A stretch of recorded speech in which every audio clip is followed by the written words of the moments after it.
On this week's tip video, we're going to talk about shot size selection and reasons behind why we choose different size shots for different scenarios. We have shot sizes on average ranging from number 2s, number 4s, and BB. Those are going to be your most popular size shot that you're going to use hunting ducks and geese. When we look at what we're going to be hunting, we choose what size shot we're going to use. One of the reasons we choose different shot sizes is because of the kinetic energy that each of the pellets carry. When you have your BB size pellets, it's going to carry more kinetic energy per pellet, but you're going to have less pellets. When you go down to a number 4, you're going to have less kinetic energy per pellet, but you've got more pellets.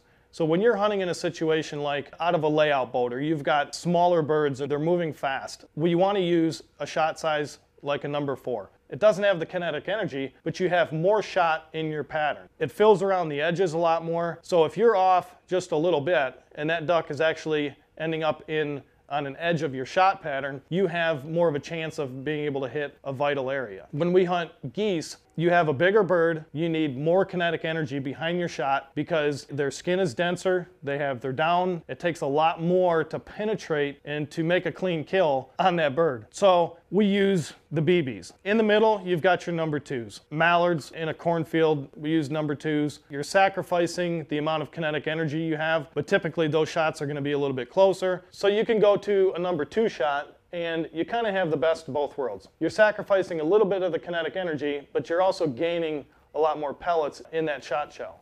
Now, once you've selected your shot size and you want to move into determining what kind of choke tube you want to use, you have to look at your situation. If you're in a situation where you're in a cornfield, you're going to have birds at 15, 20 yards. They're going to be close range to mid-range shots. You want to use a mid-range choke tube, an improved cylinder choke tube, where your shot pattern is going to open up a lot faster and a lot wider. But on the contrary, you would want a tighter choke in situations where those birds just aren't going to work the way you wanted to.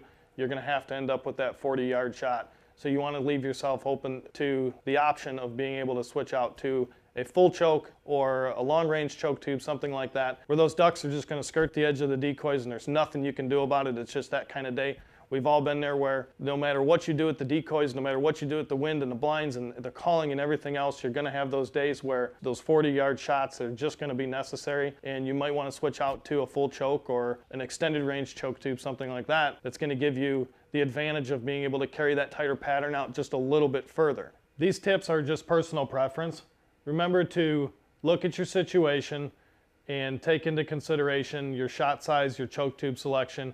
Spend some time at the range, pattern your gun, see what works best through your gun and in the different situations that you're in. So stay tuned next week as we travel to the Atlantic Ocean to hunt sea ducks and see what shot size and choke tube ends up working best for us in that situation.